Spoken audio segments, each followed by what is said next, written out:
সরকার আমাকে বলছে আমি দেশের নাগরিক নয়, আবার সরকার আমাকেই বলছে কি তুমি প্রমাণ দাও কি তুমি ভারতীয়। ব্যাপারটা বুঝলেন কি না? আমাদের কাগজ যদি ঠিক না থাকে তাহলে আমাদের কাগজ থেকে 52 সাল থেকে আজ অব্দি যে তোমরা ভোট নিয়েছো সে ভোটটা বেআইনি, সেটাকে ডিক্লেয়ার করতে হবে। আমাদেরকে যে তোমরা আধার কার্ড দিয়েছো সে আধার কার্ড দিয়ে আমাদের ব্যাংকে লিঙ্ক করেছো, আমাদের আধার কার্ড দিয়ে ইনকাম ট্যাক্স আইটি আমাদের লিঙ্ক করা আছে, সমস্ত ওয়াইসি যে করা আছে সেগুলো বেআইনি, আগে সেটাকে ডিক্লেয়ার করো।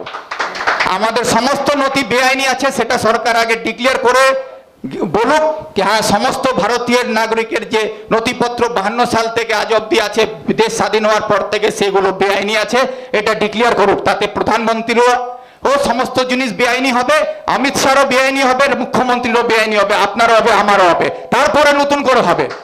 এই জায়গায় নিয়ে যেতে হবে। তো অমিত শাহ প্রমাণ করুক কি আমরা ভারতীয় নয়, আমরা কাগজ দেখিয়ে প্রমাণ করতে যাব না। এই লড়াইটা লড়তে হবে। আমরা কাগজ দেখিয়ে লড়াই করতে যাব না, আমরা কাগজ দেখাবো আমি ভারতীয়। এটা না, যেরকম আমার বাবা কে সেটা আমার মা আমাকে বলেছে, সবাইকে বলেছে। আমরা নিজের বাবাকে কখন চিনি? যখন আমার মা বলে কি এটা তোমার বাবা, তখন আমি চিনেছি এই লোকটা আমার বাবা। তাকে আমাকে ওই বাপের আমি সন্তান তার প্রমাণ আমাকে দিতে হয় না। সেইরকম ভারতের দেশ আমাকে বলেছে আমি ভারতীয়, তার সমস্ত নথিপত্র আমার কাছে আছে, আমার বাপের জমি আছে, আমার জায়গা আছে, আমার রেশন কার্ড আছে, আমার আধার কার্ড আছে, সেই দিয়ে আমি ভোট দিচ্ছি, আমি ভারতীয় নাগরিক, সেটা আমার প্রমাণ আছে। তার জন্য অমিত শাহকে আমাকে শিক্ষা বলতে হবে না। এই লড়াইটা আমাকে, এই জায়গাটা যদি আমরা না যেতে পারি না, আমরা যদি কাগজ খেলতে যাই, তো এটা জেনে রাখুন আমরা যে দেশের মধ্যে আছি সেখানে শিক্ষার হার 60% এখনো পৌঁছায়নি। আমি যেহেতু মুসলমান, আমি আলী ইমরান ভারতের নাগরিক নয়, তাহলে এই দায়িত্বটার সরকারের কেউ প্রমাণ করুক কি আলী ইমরান ভারতীয় নয়, সেটা অমিত শাহকে প্রমাণ করতে হবে, সেটা মোদীকে প্রমাণ করতে হবে, আলী ইমরানকে প্রমাণ করতে হবে না। এই জায়গাটাকে কিন্তু আমাদের উপরে উল্টো খেলা হচ্ছে। যতদিন বিজেপি আছে, যতদিন হিন্দুত্ব চলবে, ততদিন পশ্চিম বাংলায় আমি মুসলমান করতে পারবো। সেই জন্যে এই যে এ টিম আর বি টিমের খেলা হচ্ছে, এই খেলার মধ্যে কিন্তু আমাদের রাজ্য কেন্দ্র দুটোই জড়িত। আর আমরা হচ্ছি তাদের কাছে ফুটবল, যে যখন সুযোগ পারে সেই কখন গোল মারে। তো সেই জায়গা থেকে আমাদেরকে সাবধান হতে হবে। সেটা উত্তর দিনাজপুর বলুন, মালদা বলুন, মুর্শিদাবাদ বলুন, এইসব এলাকায় সব থেকে বেশি আতঙ্ক ছড়িয়ে দেওয়া হয়েছিল কি যদি বিজেপি চলে আসে তাহলে তোমরা সবাই বাংলাদেশ চলে যেতে হবে, বাঁচতে গেলে মমতাকে রাখতে হবে। এই স্লোগানের মধ্যে দিয়ে মানুষকে ভয় আতঙ্ক দেখিয়ে আপনাদের কাছ থেকে ভোট আদায় করা হয়েছিল। আজকে মাননীয় মুখ্যমন্ত্রী সরকারে এসছেন, তাকে যদি সব থেকে বেশি ভালোবেসে যদি কেউ আশীর্বাদ দিয়ে থাকে, যে ভোটের উপরে দাঁড়িয়ে উনি আজকে সরকারে রাজত্ব করছেন, তার সব থেকে বড় অংশ ভোটের হচ্ছে আপনারা। সব থেকে বেশি ভোট আপনারা দিয়েছিলেন, সে উত্তরবঙ্গ হোক বা দক্ষিণবঙ্গ হোক। কেন তখন এনআরসির নামে একটা ভোট করা হয়েছিল 2021 সালে। এনআরসির ভয় কারা পেয়েছিলেন? সব থেকে বেশি আমাদের সমাজের মধ্যে যারা শেরশাবাদী ভাই, যারা আমরা বিশেষ করে উত্তরবঙ্গে দেখেছিলাম, যেহেতু কি বাংলাদেশ বর্ডারের সীমানার মধ্যে আমি থাকি, সেটা উত্তর দিনাজপুর বলুন, মালদা বলুন, মুর্শিদাবাদ বলুন, এইসব এলাকায় সব থেকে বেশি আতঙ্ক ছড়িয়ে দেওয়া হয়েছিল কি যদি বিজেপি চলে আসে তাহলে তোমরা সবাই বাংলাদেশ চলে যেতে হবে, বাঁচতে গেলে মমতাকে রাখতে হবে। এই স্লোগানের মধ্যে দিয়ে মানুষকে ভয় আতঙ্ক দেখিয়ে আপনাদের কাছ থেকে ভোট আদায় করা হয়েছিল।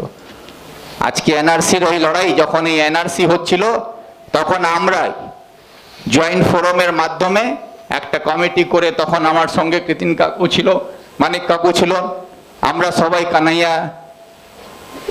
কানাইয়া কুমার, আমরা সবাই মিলে সারা রাজ্যে জুড়ে, প্রসেনজিৎ বসু ছিলেন, আমরা সবাই মিলে এই আন্দোলন গড়ে তুলেছিলাম। কলকাতার রাজপথ থেকে নিয়ে বিহারের গান্ধী ময়দান অবধি 8.5 লাখ লোকের জমায়েত করে সেখানে আন্দোলন করেছিলাম। তো সেই আন্দোলনের মধ্যে দিয়ে এনআরসিকে রুখে দেওয়ার একটা লড়াই করেছিলাম। সেই লড়াইটা আমাদের চলছিল। আজকে পুনরায় আবার এনআরসি আসছে, যেটা নিয়ে বললেন, এই যে হিন্দুত্বের, এটাকে কি নিয়ে বাবরি মসজিদের ইস্যু ছিল, এখন এটা মিটে গেছে। এখন ওদের কাছে তো হিন্দুত্বর জন্য একটা হিন্দু মুসলমান লড়াইটা লাগিয়ে রাখতে হবে। যখন আমার কবরস্থানের মধ্যে ডিসপিউট থেকে যাবে, আমার মসজিদের, আমার মাদ্রাসার মধ্যে, তো আমাদের মধ্যে ওই বিভাজনের রেশারেশিটা আরো বেড়ে যাবে। হিন্দু হিন্দু, মুসলিম মুসলিম আমরা করতে থাকবো।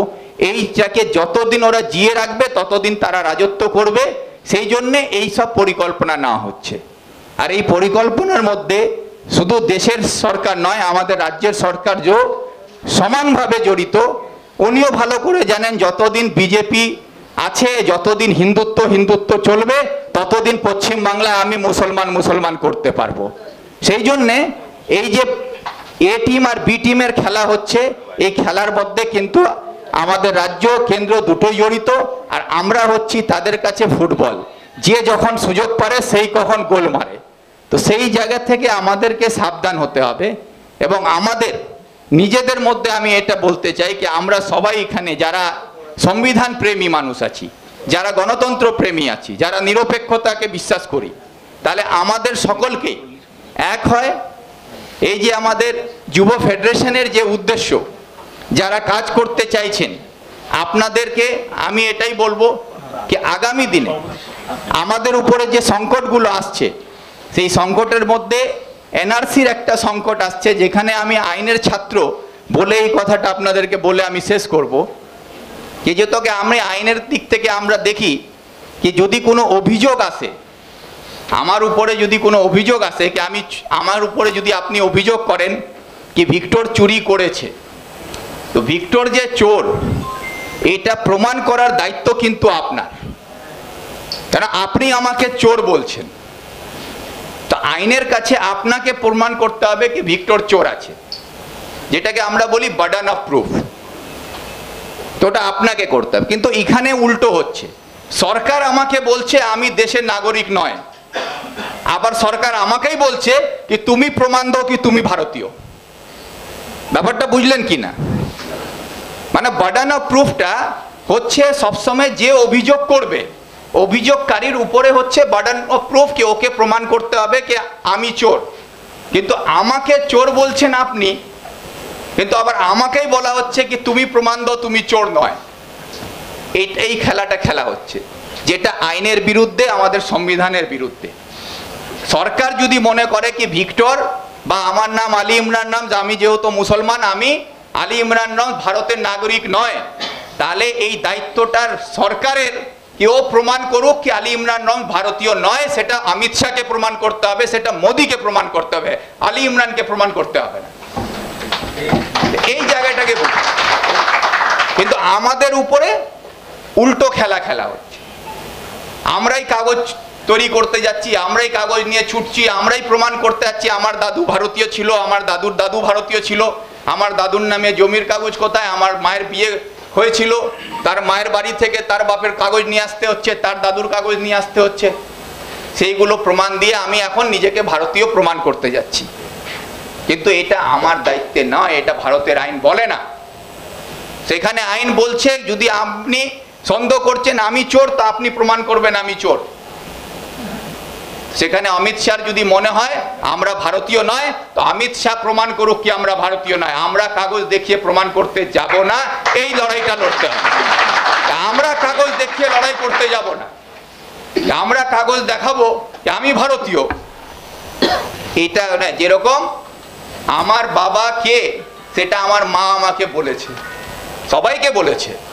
আমরা নিজের বাবাকে কখন চিনি? যখন আমার মা বলে কি এটা তোমার বাবা, তখন আমি চিনেছি এই লোকটা আমার বাবা। তাকে আমাকে ওই বাপের আমি সন্তান, তার প্রমাণ আমাকে দিতে হয় না। সেই রকম ভারতের দেশ আমাকে বলেছে আমি ভারতীয়, তার সমস্ত নথিপত্র আমার কাছে আছে, আমার বাপের জমি আছে, আমার জায়গা আছে, আমার রেশন কার্ড আছে, আমার আধার কার্ড আছে, সেই দিয়ে আমি ভোট দিচ্ছি, আমি ভারতীয় নাগরিক, সেটা আমার প্রমাণ আছে। তার জন্য অমিত শাহকে আমাকে শিক্ষা বলতে হবে না। এই লড়াইটা আমাকে, এই জায়গাটা যদি আমরা না যেতে পারি না, আমরা যদি কাগজ কাগজ খেলতে যাই, তো এটা জেনে রাখুন আমরা যে দেশের মধ্যে আছি সেখানে শিক্ষার হার 60% এখনো পৌঁছায়নি। 60% নিচে আমাদের শিক্ষার হার আছে পুরো দেশে। তার মধ্যে যদি সংখ্যালঘুদের দেখেন, যারা আমরা মুসলমান সমাজ, আমাদের যে সংখ্যালঘু তার যা জনসংখ্যা তার যে শিক্ষার হার আরো কম। তো সেখানে আমরা যে সমস্ত কাগজ নথি আমাদের কাছে আছে সেটা আমরা পারবো না, কাগজ দিয়ে আমরা প্রমাণ করতে পারবো না। তাই আমাদের লড়াই হবে কি, তোমার সন্দেহ হচ্ছে তুমি প্রমাণ করো, আমি কোনো কাগজ দেখাবো না। এই লড়াইতে আমাদেরকে যেতে হবে। আমাদের কাগজ যদি ঠিক না থাকে তাহলে আমাদের কাগজ থেকে 52 সাল থেকে আজ অব্দি যে তোমরা ভোট নিয়েছো সে ভোটটা বেআইনি, সেটাকে ডিক্লেয়ার করতে হবে। আমাদেরকে যে তোমরা আধার কার্ড দিয়েছো সে আধার কার্ড দিয়ে আমাদের ব্যাংকে লিঙ্ক করেছো, আমাদের আধার কার্ড দিয়ে ইনকাম ট্যাক্স আইটি আমাদের লিঙ্ক করা আছে, সমস্ত ওয়াইসি যে করা আছে সেগুলো বেআইনি, আগে সেটাকে ডিক্লেয়ার করো। আমাদের সমস্ত নথি বেআইনি আছে সেটা সরকার আগে ডিক্লেয়ার করে বলুক কি হ্যাঁ সমস্ত ভারতীয় নাগরিকের যে নথিপত্র 52 সাল থেকে আজ অব্দি আছে, দেশ স্বাধীন হওয়ার পর থেকে সেগুলো বেআইনি আছে, এটা ডিক্লেয়ার করুক। তাতে প্রধানমন্ত্রীরও সমস্ত জিনিস বেআইনি হবে, অমিত শাহরও বেআইনি হবে, মুখ্যমন্ত্রীরও বেআইনি হবে, আপনারও হবে, আমারও হবে, তারপরে নতুন করে হবে। এই জায়গায় নিয়ে যেতে হবে। এটা যদি না করতে পারেন এই লড়াই আমরা টিকাতে পারবো না। এই জন্য আমি আমার সময় না নিয়ে সকলকে আমার তরফ থেকে আসসালামু আলাইকুম নমস্কার দুই কাকুকে জানিয়ে আমার বক্তব্য এখানে সোচার কামরুজ্জামান ভাইকে আমি এটাই বলবো, আপনি যে লড়াইকে নিয়ে এগিয়ে যাচ্ছেন এই লড়াই আপনি বুক ফেলিয়ে সাহস নিয়ে করুন। আপনার সঙ্গে আমরা সবাই আছি, আলী ইমরান রামজ আপনার পাশে সবসময় থাকবে, এই আশ্বাস দিয়ে আমি আমার কথা শেষ করলাম। ধন্যবাদ।